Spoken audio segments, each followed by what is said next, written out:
Welcome to Tea with Bibi, where empowered women empower others through their narratives. Today, as you see, the studio has changed because golden hands have touched Tea with Bibi.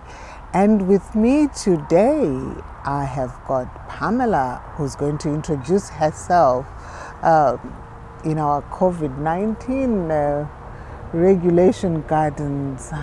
Welcome to Tea with Bibi. Oh, thank you, Bibi. It's a pleasure having you here. And look at what you've done to the garden. What a transformation. You need to always come to Auntie's house. Oh, thanks to you for the opportunity. No, you're welcome. And can you introduce yourself? Who's Pamela? Hello, my name is Pam Choto. Actually, full name is Pamela Choto. I'm a single mom to a beautiful young lady who's 5 called Michaela. I am the sole director and founder for Pam Sweet Creations. Pam Sweet Creations is an luxury all-in-one events company that specializes in sophisticated events. We also look at fine dining experiences. We do a lot of bespoke cakes as well as events, truly quintessentially yours. I was born and raised in Harare, Zimbabwe, and I did my GCSEs at Watershed College in Zimbabwe. I then moved over to the UK when I was 17 to complete my diploma in multimedia design. How was the transformation like? Well, to be fair, coming from Zimbabwe's education was superb. I'm not sure about now, but speaking of back in the day, it was great, it was excellent. And the way we were tutored was much different to the way obviously trying to adapt in a foreign land. I was only 17. It was one of the most challenging times I've had in my life. Being 17, coming into a foreign world, trying to juggle working at 17 compared to being back home where life was just all rosy. And the vision that we had about UK was it was a bed of roses, you know. So coming here, trying to adapt to the culture, coming from a different culture altogether, that was quite challenging. It's one of those, either it makes you or breaks you. And when you talk about working, I think I didn't have to work until I went to college, to university, because you're not expected to work in Zimbabwe when you're young. Exactly. And you have helpers all over around the house. Yeah. But in England, it's a different ball game. Yeah. You have to balance. You have to do the work. Yeah. There's no one to help you. Mm-hmm. How did you find that? Were you fully ready, prepared, or at home, you know, everybody was helping? It was quite tough, but then I think you get to a point where you're adapting, and at the same time you have to take growth on board. So it wasn't easy because I was blessed enough to be brought here by my sister and my brother-in-law for me to be able to study. But you could see they were struggling as well, and I couldn't just sit there and just watch them go to work, you know. So I felt like I had to take the initiative to also work. I also wanted girly things and to maintain my lifestyle as well. So to get my shoes and my clothes as well, I couldn't just rely on them because they had the burden as well, you know, trying to raise kids, trying to raise me as well. It wasn't easy. So I think it was a way of growth. I was ready to face that world and be able to say, oh, I actually own my own money. I've actually bought this with my own money, as well as being able to do help them as well for the most that they did for me as well. Which is very good. So they created a work ethic in you, that you don't just get things, pluck them from a tree, leaves. You have to work with them. Probably that defines who you are now. And you went to college, then you went to university. What did you study? Okay, so college, I did a diploma in multimedia design. I then moved over to university to study multimedia design, which was a bachelor's degree. For 3 years. So multimedia designs, what do you design? So multimedia design, it's more to do with graphics. You've got the video production. You have computer art and design, anything to do with media, anything to do with graphics, with art. I've always been artistic, so I thought, it would be good to take it to the digital world. Indeed, you must have taken that. So which means this must have been on you because of the way you've creating things and all that. It's really new. Probably you chose the right degree to suit your characteristics. But you went on further. You have a postgraduate qualification. Yeah, so before I took on that, I just wanted to take a bit of history of how I went into digital design. So I worked for Zimbabwe Broadcasting Corporation as a TV presenter from the age of about 13 years to about 15 years. So I've always been the presenter, like, in front of the camera. So I really wanted to learn what it was like behind the camera, like being part of the production team. So that's what actually drove me to that. So that was more of my passion for art as well as video as well. So yeah.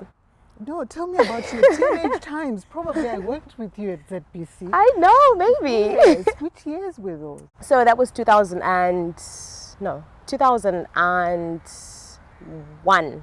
Yeah, to about 2003. So not 2013, I got it wrong. 2001, 2003. 2001, yes, I was still in the newsroom then, the news editor. So probably we did cross each other, but since you were teenagers, I worked with Mai Makore. If you remember, Susan Makore, yes. I worked with her, and Tafaz Wendiamba was my producer, yeah. I worked with them too, but probably because I was stuck in the newsroom chasing around the news and making sure the nation has got some news to listen to. So brilliant. So this thing started with you, all these creative ideas. So they must have been ingrained in you, indeed. And what would you advise teen workers in the media? Well, I believe nothing is impossible, It's always good because it was a good work experience. I did get paid for it, but I think if you feel like you have a passion for something, there's nothing that will stop you. Go for it. We're living in a digital world now where technology is constantly evolving. So there's nothing that can stop you. Like, you're not limited to your possibilities. Young ladies, not limited to your possibilities. You need to hear it from Pam. And Pam has got a postgraduate qualification. Yes, so I did study an MBA, which is a Master's in Business Administration. So reason being, because I started running Pam Sweet Creations when I was still in university doing my first degree, and I thought going through the Master's in Business Management would actually be able to help me. The skills that I would get would actually be able to help me drive my own business. So hence I took the year of MBA. Quite a tough degree and a cooking one. You must have been through the fire, but it was hard. It comes up with all this. So now you've developed all these business acronyms, all these entrepreneurial skills, innovation, I suppose. Yes, definitely. Right. After that, did you work for a company or? So after that, it was quite hard because obviously my daughter was about a year and a half when I started. She was quite young, and I had been a stay-at-home mom just to raise her up. So trying to get into the work life was very challenging, and I found that sometimes I faced a bit of indirect discrimination, I would like to take it, because the minute you mention you've got a child, I think people kind of back off a little bit, thinking you're going to be calling in sick or your child has had problems, and it wasn't quite easy trying to find a part-time job as well.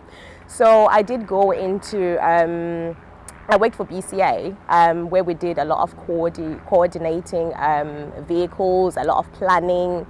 I also worked under business development, just to try and get a rough idea of how the industry works in terms of from the start process to the end process, of from selling, to all the way to innovation and all that stuff. So that did help me for a little bit, but I felt I really did not want to be in the work environment. I've always been a fighter, I've always been an entrepreneur, and I felt like if I can work so hard for somebody else, why can I not make it work for myself?